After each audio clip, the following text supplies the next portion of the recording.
ನಮಸ್ಕಾರ ರಾಜ್ಕುಮಾರ್ ಅವರೇ. ನಮಸ್ಕಾರ. ನಮಸ್ಕಾರ. ಶ್ರೋತೃಗಳ ಅಭಿಲಾಷೆ ಬಹಳ ಇತ್ತು ತಮ್ಮನ್ನು ಸಂದರ್ಶನ ಮಾಡಬೇಕು ಹಾಗೆ ಅಂತ ಹೇಳಿ ಅವಕಾಶ ನನಗೆ ಕೊಟ್ಟಿದ್ದಕ್ಕೆ ತುಂಬ ಸಂತೋಷ ಆಗಿದೆ. ಈಗ ನನಗೂ ಅಷ್ಟೇ ಸಂತೋಷ. ನನಗೂ ಆಗಾಗ ಈ ರೀತಿ ಮಾತನಾಡಬೇಕು, ನಮ್ಮ ಜನಗಳು ಕೂಡ ನನ್ನ ಮಾತನ್ನು ಕೇಳಬೇಕು, ಸಂತೋಷ ಪಡಬೇಕು ಅನ್ನೋ ಅಭಿಪ್ರಾಯ ಅವ್ರಿಗಿರೋದ್ರಿಂದ ನನಗೂ ಎಷ್ಟೋ ಸಲ ಆಸೆ ಕಾಡಿಸುತ್ತೆ. ಆದರೂ ಕಾರ್ಯಕ್ರಮಗಳ ನಿಮಿತ್ತ ಅವಕಾಶಗಳು ಸಿಗೋದು ಕಮ್ಮಿ. ಹೌದು. ಆದರೂ ಇವತ್ತು ನನ್ನ ಅದೃಷ್ಟ ಒಂದು ಅವಕಾಶ ಸಿಕ್ಕಿರೋದು ಅಂತ ನಾನು ಕೂಡ ಅನ್ಕೋತೀನಿ. ಪ್ರತಿಯೊಬ್ಬ ಕಲಾವಿದನಿಗೂ ತನ್ನದೇ ಆದಂತಹ ಒಂದು ಕನಸಿರ್ತದೆ. ನಟನಾಗಿ ನೀವು ಎಂಥ ಪಾತ್ರ ಮಾಡಬೇಕು ಎಂಬ ಕನಸು ಕಾಣ್ತಾ ಇದ್ದೀರಾ? ಈಗ ಒಂದು ವಿಷಯ ಹೇಳಿದ್ರೆ ನಿಮಗೆ ನಗು ಬರಬಹುದು. ನನಗೆ ಚಿಕ್ಕದ್ರಿಂದಲೂ ಈ ಸಿನಿಮಾಗಳು ನೋಡೋ ಒಂದು ಹುಚ್ಚು ಬಹಳ ಇತ್ತು ಅಂತ ಇಟ್ಕೊಳ್ಳಿ. ಸರಿ ಸರ್. ಇದಕ್ಕೋಸ್ಕರ ಚಿಕ್ಕ ವಯಸ್ಸಿನಲ್ಲಿ ಮನೆಯಲ್ಲಿ ಸ್ವಲ್ಪ ಸಣ್ಣದಾಗಿ ದುಡ್ಡುಗಳನ್ನ ಕದೀತಾನು ಇದ್ದೆ. ಈ ಫೈಟಿಂಗ್ ಪಿಕ್ಚರ್ಗಳು ತುಂಬಾ ಬರೋವು. ಈ ನಾಡಿಯಾ ಇವರೆಲ್ಲ ಮಾಡೋದು, ಈ ಸೈಕಲ್ ವಾಲಿ, ಲುಟೇರಿ ಲಲ್ನಾ, ಮೋಟಾರ್ ವಾಲಿ ಇವೆಲ್ಲ ಬರ್ತಿತ್ತು. ನಾನು ಅದಕ್ಕೆಲ್ಲ ಹೋಗ್ತಾ ಇದ್ದು. ಫೈಟಿಂಗ್ ಪಿಕ್ಚರ್ ಅಂದ್ರೆ ಬಹಳ ಶೋಕಿ ನನಗೆ. ಇವತ್ತು ಹಾಗೆ, ಇವತ್ತು ಹೋಗಿ ನೋಡ್ತೀನಿ. ಅದೇನು ನನಗೆ ಮಾಡಬೇಕು ಅಂದ್ರೆ ಇಷ್ಟ ಇಲ್ಲ. ಆದ್ರೆ ನನ್ನ ಒಂದು ಅಭಿಮಾನಿಗಳಿದ್ದಾರೆ, ಒಂದು ಗುಂಪು, ಒಂದು ಅಭಿಮಾನಿಗಳು, ಅವ್ರು ಬಹಳ ಆಸೆ ಪಡ್ತಾರೆ. ಅದಕ್ಕೋಸ್ಕರ ನಾನು ಮಾಡ್ಲೇಬೇಕಾಗುತ್ತೆ ಅಂತ ಇಟ್ಕೊಳ್ಳಿ. ಅಂದ್ರೆ ನಾನು ಆಕ್ಟ್ ಮಾಡಬೇಕು ಅಂತ ಹೇಳಿ ಆಸೆ ಪಡ್ಬೇಕಾದ್ರೆ ಅದನ್ನು ನನ್ನ ಅಭಿಮಾನಿಗಳು ನೋಡಿದ್ದಾರೆ, ಆನಂದ ಪಟ್ಟಿದ್ದಾರೆ. ಈಗ ಮೊನ್ನೆ ಬಂತು ಕುಂಬಾರ, ಈ ಕಸ್ತೂರಿ ನಿವಾಸ, ಈ ರಣಧೀರ ಕಂಠೀರವ, ಹರಿಶ್ಚಂದ್ರ.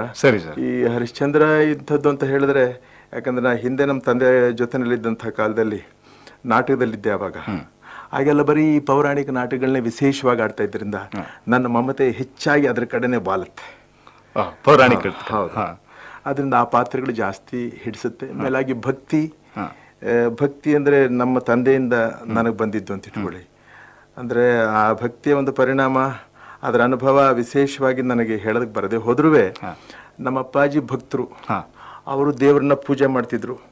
ಅವ್ರು ಯಾವ್ಯಾವ ರೀತಿ ಮಾಡ್ತಿದ್ರು, ಅವ್ರು ಯಾವ ರೀತಿ ಬಾಯಿನಲ್ಲಿ ಹೇಳ್ಕೊಳ್ತಾ ಇದ್ರು, ಅದನ್ನು ನನಗೆ ಆಗಾಗ ನಮ್ಮ ಅಪ್ಪ ಹೇಳ್ತಿದ್ರಲ್ಲ ಅಂತ ನಾನು ಹೇಳ್ಬಿಟ್ಟು ಮಾಡೋದುಂಟು. ಅದು ನನ್ನ ಭಕ್ತಿ ಪಾತ್ರಗಳಿಗೆ ಸಾಕಷ್ಟು ಸಹಾಯಕವಾಗಿದೆ ಅಂತ ಹೇಳಬಹುದು. ಹೌದು ಸರ್. ವಿಶೇಷವಾಗಿ ಈಗ ತಾವು ಏನಾದ್ರು ಮುಂದೆ ಇದುವರೆಗೂ ಮಾಡದೇ ಇರುವಂತಹ ಪಾತ್ರ ಈ ಚಿತ್ರಗಳಲ್ಲೇ ಆಗ್ಲಿ ಅಂಥದ್ದು ಏನಾದ್ರು ಅನ್ಕೊಂಡಿದ್ದೀರಾ ಅಂತ ನನ್ನ ಪ್ರಶ್ನೆ. ನಾನು ಹಿಂದೇನು ಆತರ ಪೌರಾಣಿಕನೇ ಆಗ್ಲಿ ಯಾವ್ದಾದ್ರು ಹಿಂದೇನು ಆತರ ಅಂದ್ಕೊಂಡಿಲ್ಲ.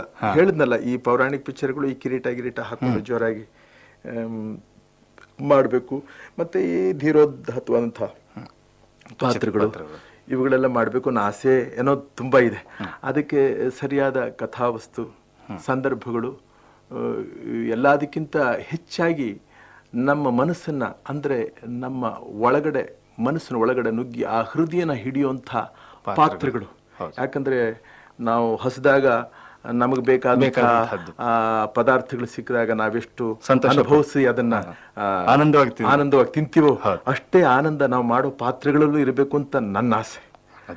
ಆ ಥರ ಸಿಕ್ಕಿದಾಗ ನನಗೆ ಆ ರೀತಿ ಮಾಡಬೇಕು ಅಂತ ನನಗನ್ಸುತ್ತೆ.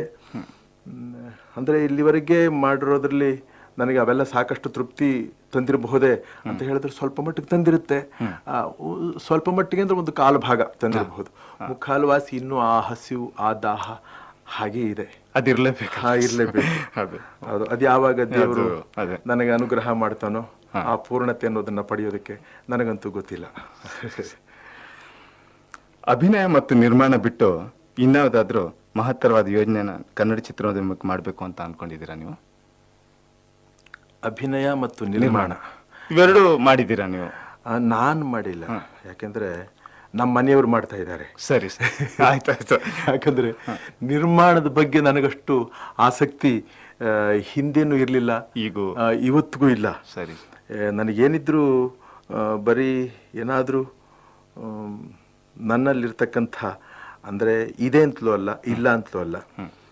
ನಾ ಹೇಳಿದ್ನಲ್ಲ, ಒಂದು ಹಸಿವಿನ ಒಂದು ದಾಹ, ಹಸಿವು ಅಂತ ಹೇಳಿ ಆ ಥರ ತೋರಿಸೋದಕ್ಕೇನಾದ್ರೂ ಅವಕಾಶ ಸಿಗುತ್ತಾ ಅನ್ನೋದನ್ನ ಪ್ರಯತ್ನ ಪಡೋದು ಅಷ್ಟೇ ನನ್ನ ಒಂದು ಕರ್ತವ್ಯ.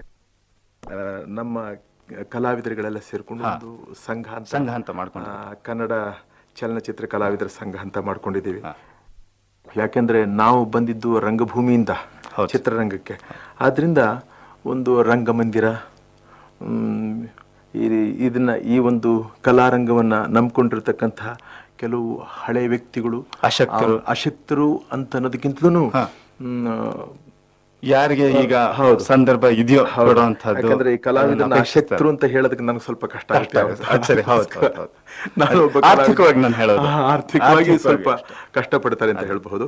ಅಂಥವ್ರುಗಳಿಗೇನಾದ್ರೂ ಅದರಿಂದ ಆ ಸಂಘದಿಂದ ಸಹಾಯ ಮಾಡೋದಕ್ಕಾದ್ರೆ ಆಗ್ಲಿ, ಮತ್ತು ಅದರಿಂದ ಒಂದು ವಿದ್ಯಾಮಂದಿರ ಮಂತದ್ದು, ಮತ್ತು ಆಗಾಗ ನಾವು ಕೆಲವಾರ ನಾಟಕಗಳನ್ನ ಅಭಿನಯಿಸೋದಕ್ಕೆ ಮತ್ತು ಒಳ್ಳೊಳ್ಳೆ ಸಮಾರಂಭಗಳನ್ನು ನೆರವೇರಿಸೋದಕ್ಕೆ ನಮ್ಮ ಕಲಾವಿದರುಗಳು ನಾವುಗಳೆಲ್ಲ ಆಗಾಗ ಕಲಿತು ನಮ್ಮ ಒಂದು ಕಷ್ಟ ನಿಷ್ಠೂರಗಳನ್ನು ನಾವು ಚರ್ಚೆ ಮಾಡಿಕೊಂಡು ಒಂದು ಅಣ್ಣನ ತಮ್ಮಂದ್ರೋಪಾದಿಯಲ್ಲಿ ಇರಬೇಕು ಅನ್ನೋ ಒಂದು ಆಸೆ.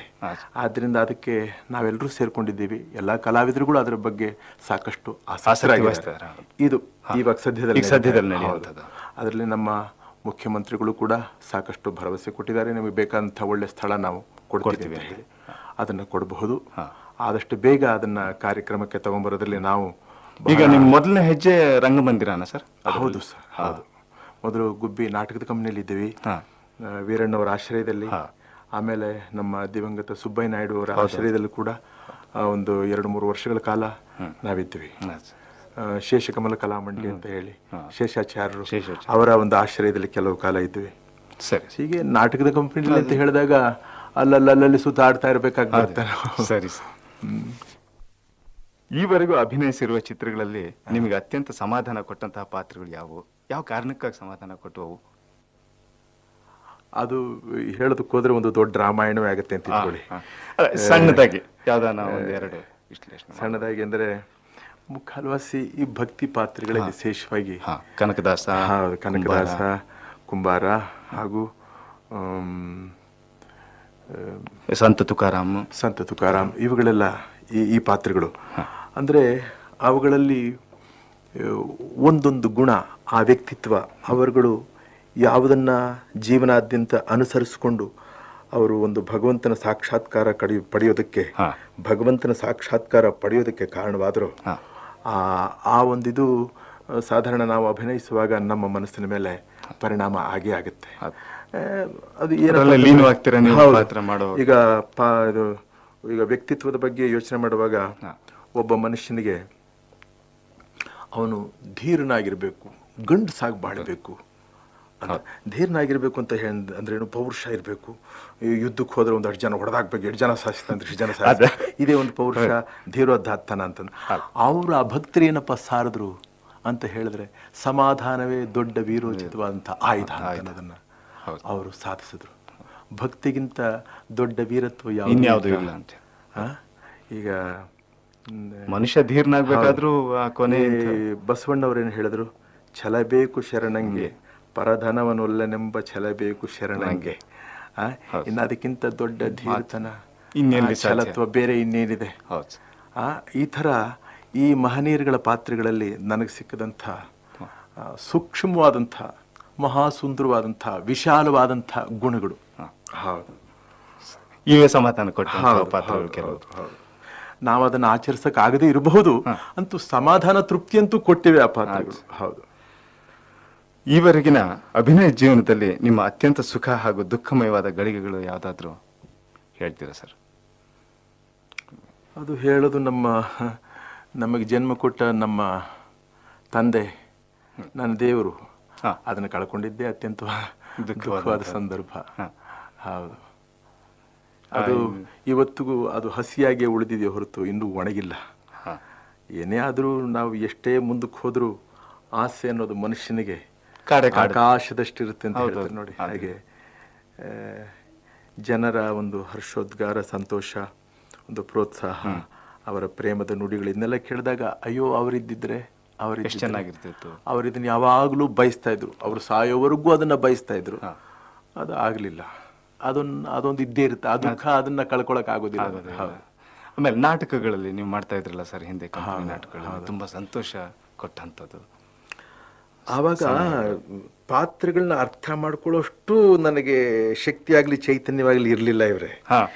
ಏನೋ ಒಂದು ಪಾತ್ರ ಸಿಕ್ಕಿದ್ರೆ ಸಾಕು, ಮಾಡಿದ್ರೆ ಸಾಕು, ಏನು ನುಗ್ಗಿದ್ರೆ ಸಾಕು ಸ್ಟೇಜ್ಗೆ, ಅವ್ರಿಗಿಂತ ಜೋರಾಗಿ ಮಾಡ್ಬಿಡ್ಬೇಕು ಮತ್ತೊಂದು ಇರ್ತಿತ್ತು.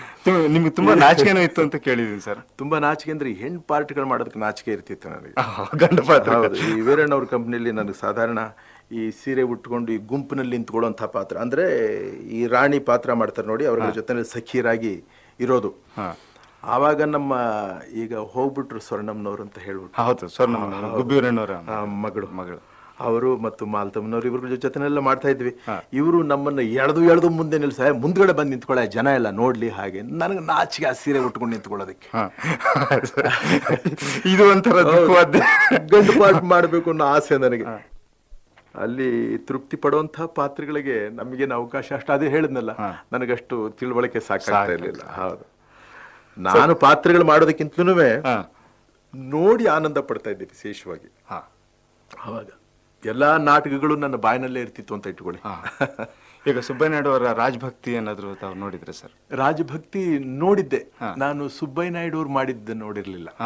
ನಮ್ಮ ರಾಘವೇಂದ್ರ ರಾಯರು ಅಂತ ಇದ್ರು, ಅವರು ಹೋಗ್ಬಿಟ್ರು ಪಾಪ ಪುಣ್ಯ, ಅವ್ರು ಆಕ್ಟ್ ಮಾಡಿದ್ದನ್ನ ನೋಡಿದ್ದೆ ನಾನು. ಬಹಳ ಒಳ್ಳೆ ನಾಟಕ ಅಂತ ಕೇಳಿದ್ದೆ ಸರ್. ಚಲಚಿತ್ರ ಜಗತ್ತಿನಲ್ಲಿ ತುಂಬಾ ಅನುಭವ ಇರುವ ನಿಮಗೆ ನಿರ್ದೇಶಕ ಆಗ್ಬೇಕು ಅನ್ನೋ ಆಸೆ ಏನಾದ್ರು ಇದೆಯಾ? ಇದ್ದಲ್ಲಿ ಎಂಥ ಚಿತ್ರಗಳನ್ನ ಮಾಡ್ಬೇಕು ಅಂತಿದ್ದೀರಿ ನೀವು? ಸರ್, ಅದು ಅನುಭವ ಏನೋ ಇದೆ ಸರ್. ಅನುಭವ ಸಾಕಷ್ಟು ನಾನು ತೋರಿಸಿಲ್ಲ ಈ ಚಿತ್ರರಂಗದಲ್ಲಿ. ನನಗಿನ್ನೂ ಅದರ ನಿರಾಶೆ ಇದ್ದೇ ಇದೆ ಅಂತ ನಾನು ಆಗಲೇ ಹೇಳಿದ್ನಲ್ಲ. ಆದ್ದರಿಂದ ಇದನ್ನೇ ಸರಿಯಾಗಿ ನಾನು ಕಲಿಯದೇ ಇರೋನು ನಿರ್ದೇಶನ ಏನು ಮಾಡೋದಕ್ಕೆ ಸಾಧ್ಯ ಹೇಳಿ? ನಾನು ಆ ಆಸೆ, ಆ ಹುಚ್ಚು ನನಗೆ ಇಲ್ಲವೇ ಇಲ್ಲ. ಇರುತ್ತೆ, ಇರಲ್ಲ ಅಂತೆಲ್ಲ ಹೇಳೋದು, ನನಗಿಲ್ಲ. ಅದಿದ್ರೂ ತಪ್ಪೇನೂ ಇಲ್ಲ ಅಂತೂ ನನಗಿಲ್ಲ. ನಿಮಗಂತೂ ಇಲ್ಲ. ಸರಿ ಸರ್, ಹೇಳು. ಕಂಪನಿ ನಾಟಕಗಳಲ್ಲಿ ನೀವು ತರಬೇತಾದರು ಅಲ್ವಾ ಸರ್? ನಿಮಗೆ ಕೀರ್ತಿ ತಂದ ಪಾತ್ರಗಳು ಯಾವುವು? ನಿಮಗೆ ಸಮಾಧಾನ ನೀಡಿದಂಥ ಪಾತ್ರಗಳು ಯಾವುವು ಆ ನಾಟಕಗಳಲ್ಲಿ? ನಾಟಕಗಳಲ್ಲಿ ನನಗೆ ಸಮಾಧಾನ ನೀಡೋದಕ್ಕೆ ಅಂಥ ದೊಡ್ಡ ಪಾತ್ರಗಳನ್ನ ಯಾವುದನ್ನು ನಾನು ಮಾಡಿದವನಲ್ಲ. ಅಂದ್ರೆ ಈಚೆಗೆ ನಾನು ಸುಬ್ಬಯ್ಯನಾಯ್ಡು ಅವರ ಆಶ್ರಯದಲ್ಲಿದ್ದಾಗ ಅಂಬರೀಷ್ ಅಂತ ಒಂದು ನಾಟಕ ಆಡ್ತಾ ಇದ್ರು. ಅಂಬರೀಷ್. ಹೌದು, ಅದರಲ್ಲಿ ಸುಬ್ಬಯ್ಯನಾಯ್ಡು ಅವರು ಅಂಬರೀಷ್ ಮಾಡ್ತಾ ಇದ್ರು, ನಾನು ಅವ್ರ ತಮ್ಮನ ಪಾತ್ರ ಮಾಡ್ತಾ ಇದ್ದೆ, ರಮಾಕಾಂತ್ ಅಂತ ಹೇಳಿ. ಅದು ಸುಮಾರು ಮುಖಲ್ವಾಸಿ ನಾಟಕದವ್ರಿಗೂ ಒಂಥರ ಖಳನಾಯಕನ ತರ ಪಾತ್ರ, ಬಹಳ ರಫ್ ಆಗಿರೋದು, ಬಹಳ ದುಷ್ಟತನದಿಂದ ವರ್ತನೆ ಮಾಡೋದು. ಅಂದ್ರೆ ಅಂಥ ಅವನಿಗೆ ಈ ರಾಜ್ಯದ ತಾನು ಸಿಂಹಾಸನ ಆಡಬೇಕು, ತಾನು ಪ್ರಜೆಗಳನ್ನ ಆಡಬೇಕು, ದಬ್ಬಾಳಿಕೆ ಮಾಡಬೇಕು ಅನ್ನೋ ಒಂದು ಅಹಂ ಇರುತ್ತೆ ಆತನಿಗೆ. ಅಂಥ ಅವನಿಗೆ ಈ ಅಂಬರೀಷನ ಒಂದು ಸಂಪರ್ಕ, ಅವನ ಒಂದು ಭಕ್ತಿಯಿಂದ ಇವನ ಮನಸ್ಸು ಬದಲಾವಣೆ ಹೊಂದಿ ಲಾಸ್ಟ್ನಲ್ಲಿ ಸನ್ಯಾಸಿಯಾಗಿ ರಾಜಕೋಶ ಎಲ್ಲ ಬಿಟ್ಬಿಟ್ಟು. ಹೌದು, ಅಂತ ಬಹಳ ಚೆನ್ನಾಗಿತ್ತದು. ಆಮೇಲೆ ಇದು ಸತಿಶಕ್ತಿನಲ್ಲೂ ಒಂದು ಇದು ಮಾಡಿದಿರಲ್ಲ ಸರ್, ಖಳನಾಯಕನ ಪಾತ್ರ. ಎರಡು ಪಾತ್ರನು ನೀವು ಅನುಭವಿಸಿದ್ರ, ಅದು ಕೂಡ ತುಂಬಾ ಚೆನ್ನಾಗಿದೆ. ಹೌದು, ಜನ ಎಲ್ಲ ಬಹಳ ಸಂತೋಷ ಪಟ್ಟರು. ಆಮೇಲೆ ಚಲಚಿತ್ರ ಜಗತ್ತಿನಲ್ಲೇ ತಲ್ಲೀನರಾಗಿರುವಂತೆ ಕಂಡುಬರೋ ನಿಮಗೆ ಇವಾಗ ಕೌಟುಂಬಿಕ ಜೀವನಕ್ಕೂ ಸಾಕಷ್ಟು ಸಮಯ ವಿನಿಯೋಗಿಸ್ತೀರಾ ನೀವು? ಅದಿದ್ದೇ ಇರುತ್ತೆ. ಮಕ್ಕಳು, ಮರಿ, ತಾಯಿ, ನನ್ನ ಹೆಂಡತಿ, ನನ್ನ ತಂಗಿದಿರು ಅಂತ ಒಬ್ಳಿದ್ಲು, ಹೋಗ್ಬಿಟ್ಲು. ಅವಳು 11 ವರ್ಷದ ಮೇಲೆ ಆಗೋಯ್ತು, ಹೋಗ್ಬಿಟ್ಟು ಶಾರದಮ್ಮ ಅಂತ. ಅವಳು ಬಹಳ ಚೆನ್ನಾಗಿ ಹಾಡೋಳು, ಹೆಸರು ತಕ್ಕಾಗ ಹಾಡ್ತಾ ಇದ್ಲು ಅವಳು. ಅವಳು ನಾಟಕದ ಕಂಪ್ನಿಲಿ ಈ ಸಣ್ಣ ಚಿಕ್ಕ ವಯಸ್ಸಿನಲ್ಲಿ ಈ ಕೃಷ್ಣ, ಪ್ರಹ್ಲಾದ, ಈ ರೋಹಿತಾಶ್ವ, ಹರಿಶ್ಚಂದ್ರದಲ್ಲಿ ಪಾತ್ರ ಎಲ್ಲ ಬಹಳ ಚೆನ್ನಾಗಿ ಮಾಡೋಳು ಅವಳು. ಹೌದು, ಹೆಚ್ಚು ಕಮ್ಮಿ ಅವಳು ಶಾರೀರ ಬಹಳ ಚೆನ್ನಾಗಿತ್ತು. ನಮ್ಮ ಅಪ್ಪಾಜಿ ಚೆನ್ನಾಗಿ ಹಾಡೋರು, ನಮ್ಮೆಲ್ಲರಿಗಿಂತಲೂ ಚೆನ್ನಾಗಿ. ಹೌದು, ಆ ಥರ ಹಾಡ್ತಾ ಇದ್ದವ್ರು ಅಂದ್ರೆ ಅವಳೊಬ್ಳೆ, ನನ್ನ ತಂಗಿ. ನಿಮ್ಮ ತಂಗಿ ಅವಳು ಹೋಗ್ಬಿಟ್ಲು. ಇವಾಗ ದೊಡ್ಡ ತಂಗಿ ಒಬ್ಳಿದ್ದಾಳೆ, ನಾಗಮ್ಮ ಅಂತ. ವರದಪ್ಪ ತಮ್ಮ ಇಲ್ಲೇ ಬೆಂಗಳೂರಿನಲ್ಲೇ ಇರೋದು. ಸಾಕಷ್ಟು ಸಮಯ ಅದಕ್ಕೆ ಬರುತ್ತೆ, ಯಾಕಂದ್ರೆ ಅದ್ ಜೊತೆನಲ್ಲಿ ಇದ್ದೇ ಇರಬೇಕು. ಅದು ಸಂಸಾರ ಬಹಳ ಕಷ್ಟ, ಅದಿಲ್ಲದೆ ಹೋದ್ರೆ ಆನಂದ ಇರೋದಿಲ್ಲ, ಸಾಧ್ಯವೇ. ಸಂಸಾರ ಇರಲೇಬೇಕಾಗುತ್ತೆ ಸರ್. ನನ್ನ ಅನುಭವಕ್ಕೆ ಬಂದಂತೆ ನೀವು ಯಾವುದೇ ಚಿತ್ರದಲ್ಲಿ ಪಾತ್ರ ವಹಿಸಬೇಕಾದ್ರೂ ಚಿತ್ರಕಥೆನ ಆಮೂಲಾಗ್ರವಾಗಿ ತಿಳಿದುಕೊಂಡು ಸಂದೇಹ ಬಂದ ಕಡೆ ಚರ್ಚಿಸ್ತೀರಾ. ಹೀಗೆ ಪಾತ್ರ ವಹಿಸಬೇಕಾದ್ರೆ ಕಥೆಯಲ್ಲಿನ ಯಾವ ಯಾವ ಅಂಶಗಳಿಂದ ಪ್ರೇರಿತರಾಗ್ತೀರಾ ನೀವು ಕಥೆಯಲ್ಲಿ? ಸರ್, ಇಂಥದ್ದೇ ಅಂಶ ಅಂತ ಹೇಳೋದಕ್ಕಾಗಲ್ಲ ಸರ್. ಪ್ರತಿ ಒಂದು ಅಂಶದಲ್ಲೂ ಈ ರಸಾನುಭವ ಅನ್ನೋದು ಇದ್ದೇ ಇರುತ್ತೆ. ಈ ನವರಸಗಳು ದುಃಖವಾಗಲಿ, ರೋಷವಾಗಲಿ, ಸಂತೋಷವಾಗಲಿ, ಯಾವುದೇ ಆಗಲಿ ಪ್ರತಿಯೊಂದರಲ್ಲೂ ಒಂದು ರಸ ಅನ್ನೋದಿರುತ್ತೆ. ಅದು ಯಾವುದೇ ಸಂದರ್ಭದಲ್ಲೂ ಆ ರಸ ಇದ್ರೆ ಪ್ರತಿಯೊಂದರಲ್ಲೂ ನಾವು ಅನುಭವಿಸ್ಬೇಕಾಗಿ ಬರುತ್ತೆ. ಇಂಥದ್ದೇನು ತನ್ನದನ್ನ ಹೇಳಕ್ಕಾಗೋದಿಲ್ಲ. ಕಥೆಯಲ್ಲಿ ಯಾವುದೇ ಒಂದು ಅಂಶ ಹೌದು. ಅದು ಈಚೀಚೆಗೆ ನಾವು ಸುಮಾರು ಈಚೀಚೆಗೆ ಅಂದ್ರೆ ಒಂದು 7-8 ವರ್ಷದಿಂದ ಈಚೆಗೆ ನಾನು ಸಾಕಷ್ಟು ಇದ್ರ ಬಗ್ಗೆ ಕೂತ್ಕೋಬೇಕಾಗಿ ಬಂತು. ಹಿಂದೆ ಹಾಗಿರ್ಲಿಲ್ಲ. ಯಾಕಂದ್ರೆ ನಾವು ಚಿತ್ರರಂಗಕ್ಕೆ ಬಂದು ಹೊಸದು, ಬಹಳ ಕಷ್ಟ ನಿಷ್ಠೂರುಗಳು ಅನುಭವಿಸ್ಕೊಂಡು ಈ ಸ್ಥಳಕ್ಕೆ ಬಂದಿದ್ದು. ಆವಾಗ ಏನಪ್ಪಾ ಅಂದ್ರೆ ಬಂದು ಹೊಸದ್ರಲ್ಲಿ ಏನೋ ಒಂದಷ್ಟು ದುಡ್ಡು ಗಿಡ್ ಮಾಡ್ಕೊಂಡು ಒಂದು ಮನೆಯೋ ಮಠನೋ ಮಾಡ್ಕೊಂಡ್ಬಿಟ್ರೆ ನಮ್ಮ ಜೀವನಕ್ಕೆ ಏನಾದ್ರೂ ಅವಕಾಶ ಮಾಡ್ಕೋಬೇಕಪ್ಪ ಅನ್ನೋ ಆತರ ಬಹಳ ಇತ್ತು. ಅದು ಯಾವ ಪಾತ್ರವೇ ಆಗಲಿ, ಯಾವ ಚಿತ್ರವೇ ಆಗಲಿ ಮಾಡ್ತಾನೆ ಇರ್ಬೇಕಾಗ್ತಿತ್ತು. ಸರಿ ಸರ್. ಅದು ಯಾವಾಗ ದೇವರು ನಾವು ಅನ್ಕೊಂಡೋದಕ್ಕಿಂತಲೂ ಹೆಚ್ಚಾಗಿ ನಮಗೆ ಬಟ್ಟೆನೂ ತುಂಬಿಸಿ, ಮೈ ತುಂಬಾ ಬಟ್ಟೆನೂ ಕೊಟ್ಟು, ಸಾಕಷ್ಟು ಜನಗಳ ಪ್ರೇಮಾದರೆಗಳನ್ನು ಕೊಟ್ಟು ಕೀರ್ತಿ ಶಿಖರಕ್ಕೆ ತಗೊಂಡೋಗಿ ಕೂರ್ಸಿದ ಮೇಲೆ ಈ ಒಂದು ಋಣ ಈ ಜನ್ಮದಲ್ಲಿ ತೀರ್ಸಕ್ಕಾಗಲ್ಲ ನಾವು. ಅದಕ್ಕೋಸ್ಕರ ಶ್ರಮಿಸೋದೆಷ್ಟೋ ಅಷ್ಟೇ, ಪ್ರಯತ್ನ ನಮ್ಮದು, ಫಲ ಭಗವಂತದ್ದು ಅಷ್ಟೇ. ಸರಿ. ನಿಮ್ಮ ಜೀವನಕ್ಕೆ, ನಟನೆಗೆ ಮತ್ತೆ ಸಂಗೀತಕ್ಕೆ ಸ್ಫೂರ್ತಿ ನೀಡಿದ ವ್ಯಕ್ತಿಗಳ್ಯಾರು? ಅವ್ರ ಬಗ್ಗೆ ಒಂದೆರಡು ಮಾತು ಹೇಳ್ತೀರಾ ಸರ್? ನಮ್ಮ ಅಪ್ಪಾಜಿನೇ ಮೊದಲನೇ ಗುರು. ಅದಕ್ಕೆ ಇಷ್ಟಾಗಿ ಅವರೇನು ದೊಡ್ಡ ಸಂಗೀತ ವಿದ್ಯಾವಂತರೇನಲ್ಲ, ಆದ್ರೆ ಸಂಗೀತ ವಿದ್ಯಾವಂತರುಗಳು ಕಷ್ಟಪಟ್ಟು ಹಾಡತಕ್ಕಂಥ ಆ ಸಂಗತಿಗಳನ್ನ ಬಹಳ ಸುಲಭವಾಗಿ ಸುಲಲಿತವಾಗಂತ ಇದ್ರು ಇವರು. ಅಂಥ ಶಾರೀರನೇ ನಾನು ಇಲ್ಲಿವರೆಗೆ ಎಲ್ಲೂ ಕೇಳಲಿಲ್ಲ ಅಂತ ಹೇಳ್ಬಹುದು. ಇದೇನು ನಮ್ಮ ತಂದೆ ಅಂತ ಹೇಳ್ಬಿಟ್ಟು ನಾನು ನಾನತ್ವದಿಂದ ಹೇಳ್ತೀನಿ ಅಂತಲ್ಲ, ನಾನು ಹೇಳ್ತಾ ಇದ್ದಿದ್ದಲ್ಲ. ಸಾಧಾರಣ ನಮ್ಮ ಗುಬ್ಬಿ ನಾಟಕದ ಕಂಪನಿಯಲ್ಲಿ ಪ್ರತಿಯೊಬ್ರು ಹೇಳ್ತಾ ಇದ್ರು. ಅವ್ರು ನಮ್ಮ ಅಪ್ಪಾಜಿ ಈ ಎಚ್ ಎಂ ನಾಯ್ಕ ಅಂತ ನಾಟಕ ಆಡ್ತಾರೆ ನೋಡಿ, ಅದರಲ್ಲಿ ಒಂದು ಪಾತ್ರ ಮಾಡ್ತಾ ಇದ್ರು. ಯಾವ್ದು ಸರ್? ಬಾದಶಾಹನ್ ಪಾತ್ರ. ಬಾದಶಾಹನ್ ಪಾತ್ರ, ಹೌದು. ಅದರಲ್ಲಿ ಅನುರಾಗವಂತ ಒಂದು ಹಾಡು ಹಾಡೋರು, ಬಹಳ ಚೆನ್ನಾಗಿ ಹಾಡೋರು. ಅದನ್ನ ನಮ್ಮ ಕಲಾವಿದರುಗಳೆಲ್ಲರೂ ಬಂದು ಸೈಡ್ ವಿಂಗ್ಸ್ ಗಳಲ್ಲಿ ನಿಂತ್ಕೊಂಡು ಕೇಳ್ತಾ ಇರೋರು. ಸುಮಾರು ಪ್ರೇಕ್ಷಕರು ಒಂದು 2 ಸಲ 3 ಸಲ ಹಾಡ್ಸೋರು ಅದನ್ನ. ಅಷ್ಟು ಚೆನ್ನಾಗಿ ಹಾಡು. ದೊಡ್ಡ ಶಾರೀರ. ಈ ದೊಡ್ಡ ಶಾರೀರ ಅಂದ್ರೆ ಈ ಬಡೇಗುಲ್ಲ ಮಲ್ಲಿಕ್ ಖಾನ್ ಶಾರೀರ ಶಾರೀರ ತುಂಬ ಕಂಠ. ಅವತ್ತು ಈ ಹಾರ್ಮೋನಿಯಂಗಳು ಬರ್ತಾ ಇದ್ದು, ಈ ಇಂಪೋರ್ಟೆಡ್ ಅವು, ಈ ಪ್ಯಾರಿಸ್ ಆ ದೇಶದ ಹಾರ್ಮೋನಿಯಂ. ಅವು ಚಿಕ್ಕ ಹಾರ್ಮೋನಿಯಂನಲ್ಲಿ ಸುಮಾರು ಲಾಸ್ಟ್ ಒಂದು ಈಗ ಬರುವಂತಹ ಹಾರ್ಮೋನಿಯಂಗಳಲ್ಲಿ ಒಂದು 2-3 ಮನೆ ಕಮ್ಮಿ ಇರುತ್ತೆ. ನಮ್ಮಪ್ಪಾಜಿ ಆ ಲಾಸ್ಟ್ ಮನೆವರೆಗೂ ಕೂಗಿ ಇನ್ನೂ ಒಂದು ಮನೆ ಜಾಸ್ತಿ ಕೂಗ್ತಾ ಇದ್ರು. ಅಲ್ಲಿ ಮನೆ ಇರ್ತಿರ್ಲಿಲ್ಲ ಹಾರ್ಮೋನಿಯಂನಲ್ಲಿ. ದೊಡ್ಡ ಶರೀರ. ಈ ಕಂಸನ್ ಪಾತ್ರ, ಭೀಮ, ಈ ರಾವಣ, ಇವುಗಳೆಲ್ಲ ಬಹಳ ಚೆನ್ನಾಗಿ ಹಾಡೋರು. ರಾಕ್ಷಸ ಪಾತ್ರಗಳಲ್ಲಿ ಹಾಡುಗಾರಿಕೆ ಇನ್ನೆಷ್ಟು ಸೊಗಸಾಗಿರುತ್ತೆ ಹೇಳಿ. ಆದ್ರೆ ನಮ್ಮ ಅಪ್ಪಾಜಿ ಬಾಯಿನಲ್ಲಿ ಬಹಳ ಸೊಗಸಾಗಿ ಇರ್ತಿತ್ತು ಅದು. ಸರಿ. ಮೂರಕ್ಕೂ ಒಂಥರ ಆದರ್ಶ ವ್ಯಕ್ತಿ ನಿಮ್ ತಂದೆನೆ ಅಂತ ಹಾಗಾಯ್ತು. ಒಬ್ಬ ಮನುಷ್ಯ ಬಯಸುವಂತಹ ಕೀರ್ತಿ ಪ್ರತಿಷ್ಠೆಗಳ ಶಿಖರ ಸ್ಥಾನದಲ್ಲಿರುವ ನಿಮಗೆ ಏಕಾಕಿತನ ಎಂಥ ಸಂದರ್ಭಗಳು ಕಾಡುತ್ತದೆ? ಏಕಾಕಿತನ ಸಾಧಾರಣವಾಗಿ ನನಗೆ ಆ ರೀತಿ ಯಾವಾಗಲೂ ಕಾಡಿಸಿಲ್ಲ ಅಂತ ಹೇಳಬಹುದು. ಯಾಕಂದ್ರೆ ಈ ಏಕಾಕಿತನ ಅನ್ನೋದು ನನಗೆ ಸಿಕ್ಕೋದೇ ಅಪರೂಪ. ಯಾವಾಗ್ಯೂ ಈ ಕೆಲಸದಲ್ಲೇ ವಿಶೇಷವಾಗಿರ್ತೀವಿ. ಅಕಸ್ಮಾತ್ ಯಾವುದಾದ್ರೂ ಒಂದು ಅಪರೂಪವಾದ ಒಂದು ನೋಟ ನೋಡಬೇಕಾಗಿ ಬಂತು. ಈಗ ಹೇಳಬೇಕು ಅಂದರೆ ಈ ಮೊನ್ನೆ ಈ ಶ್ರವಣ ಬೆಳಗೊಳದ ಈ ಗೋಮಟೇಶ್ವರದೊಂದು ಮಹಾಮಸ್ತಕಾಭಿಷೇಕ ನಡೀತಲ್ಲ, ಆ ಸಂದರ್ಭದಲ್ಲಿ ಅಲ್ಲಿಗೆ ಹೋಗ್ಬೇಕು ಅಂತ ಅನ್ನೋದೊಂದು ಆಸೆ ನನಗೆ. ಕಡೆಗೆ ವೇಷ ಆದ್ರೂ ಮರೆಸ್ಕೊಂಡು ಗಡ್ಡ ಮೀಸೆ ಅಂಟಿಸ್ಕೊಂಡು ಜನಗಳ ಗುಂಪಿನಲ್ಲಿ ಸೇರ್ಕೊಂಡು ಹೋಗಿ ಒಂದು ಸ್ವಲ್ಪ ನೋಡಿ ಆನಂದ ಪಡೋಣ ಅಂತ ಅನ್ನೋದೊಂದು ಆಸೆ ಇತ್ತು. ಆದ್ರೂ ಸ್ವಲ್ಪ ಕಷ್ಟ ಸಾಧ್ಯವಾದ ವಿಷಯ ನೋಡಕ್ ಆಗ್ಲಿಲ್ಲ. ಆದ್ರೂ ಆ ಆಸೆನ ಯಾವ ರೀತಿ ತೀರಿಸ್ಕೋಬೇಕಾಗಿ ಬಂತು ಅಂತ ಹೇಳಿದ್ರೆ, ಆ ಸಂದರ್ಭದಲ್ಲಿ ನಾವು ಮದ್ರಾಸ್ನಲ್ಲಿದ್ದೀವಿ. ಈ ಟೆಲಿವಿಷನ್ ಇದೆಯಲ್ಲ, ಇದು ನಮ್ಮಲ್ಲಿ ಈ ತರ ಕಾರ್ಯಕ್ರಮಗಳನ್ನ ಆಗಾಗ ಆಗ್ತಾ ಇರ್ತಾರೆ. ಹಾಗೆ ಈ ಗೋಮಟೇಶ್ವರದ್ದು ಈ ಮಹಾ ಮಸ್ತಕಾಭಿಷೇಕ ನಡೆಯುವಂತಹ ಒಂದು ದೃಶ್ಯನ ನೋಡುವಂಥ ಒಂದು ಅವಕಾಶ ನನಗೆ ಸಿಕ್ತು. ಸಿಕ್ಕಿದಾಗ ನಿಜವಾಗ್ಲೂ ನಾವು ಅಲ್ಲಿಗೆ ಹೋಗಿದ್ರೆ ಅಷ್ಟು ಒಂದು ಸುಲಭವಾಗಿ ನೋಡೋದಕ್ಕೆ ಆಗ್ತಾ ಇತ್ತೋ ಇಲ್ವೋ ಅಂತ ನನಗನ್ಸುತ್ತೆ. ಯಾಕಂದ್ರೆ ಬಹಳ ಹತ್ತಿರದಿಂದ ಅವನನ್ನ ನಾವು ನೋಡಬಹುದು.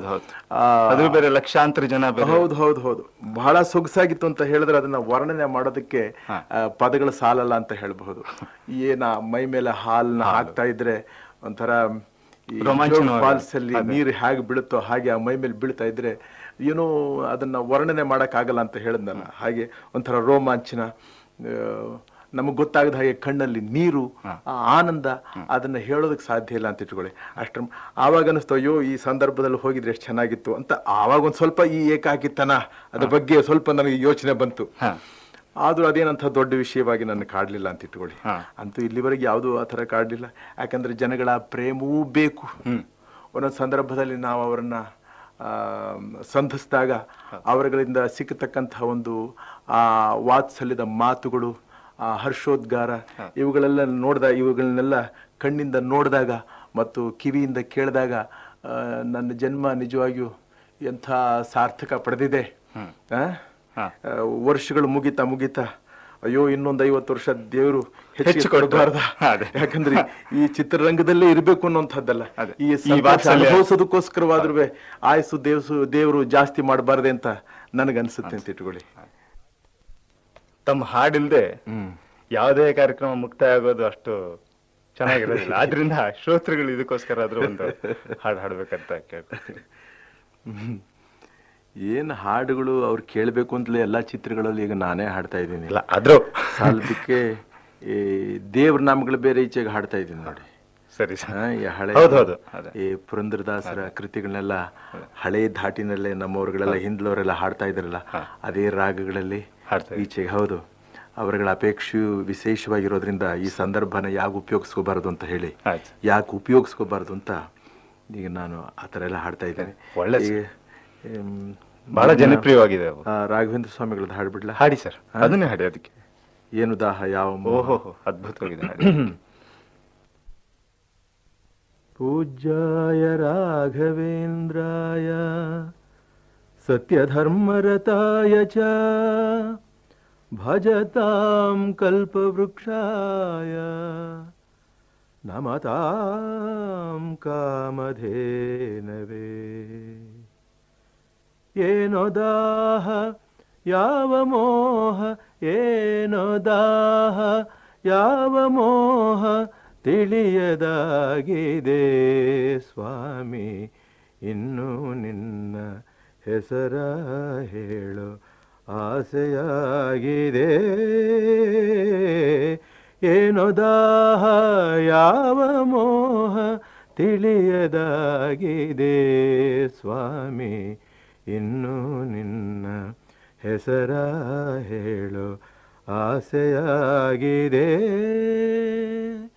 ಸಾಕು ಎಂಬ ಮಾತು ಮರೆತು ಮನವು ನಿನ್ನ ಸೇರಿದೆ. ಸಾಕು ಎಂಬ ಮಾತು ಮರೆತು ಮನವು ನಿನ್ನ ಸೇರಿದೆ. ಚರಣ ಕಮಲ ಸ್ಮರಿಸಿದೆ, ದುಂಬಿಯಾಗಿ ಹಾಡಿದೆ, ದುಂಬಿಯಾಗಿ ಹಾಡಿದೆ. ಜೇನಿಗಿಂತ ಸಿಹಿಯು ನಿನ್ನ ನಾಮದಲ್ಲಿ ತುಂಬಿದೆ. ಜೇನಿಗಿಂತ ಸಿಹಿಯು ನಿನ್ನ ನಾಮದಲ್ಲಿ ತುಂಬಿದೆ. ನುಡಿಯೇ ಮಾತು ಸಾಲದು, ಮನವು ಅರಳಿ ನಲಿಯುವುದು, ಮನವು ಅರಳಿ ನಲಿಯುವುದು. ಬೆಳದಿಂಗಳ ಮಳೆಯಲ್ಲಿ ನಡೆವ ಹಾಗೆ ನನ್ನಲ್ಲಿ, ಬೆಳದಿಂಗಳ ಮಳೆಯಲ್ಲಿ ನಡೆವ ಹಾಗೆ ನನ್ನಲ್ಲಿ. ಏನೋ ಮಧುರ ಭಾವನೆ, ಏನೋ ಕಂಡ ಕಲ್ಪನೆ, ಏನೋ ಕಂಡ ಕಲ್ಪನೆ. ನಮಸ್ಕಾರ.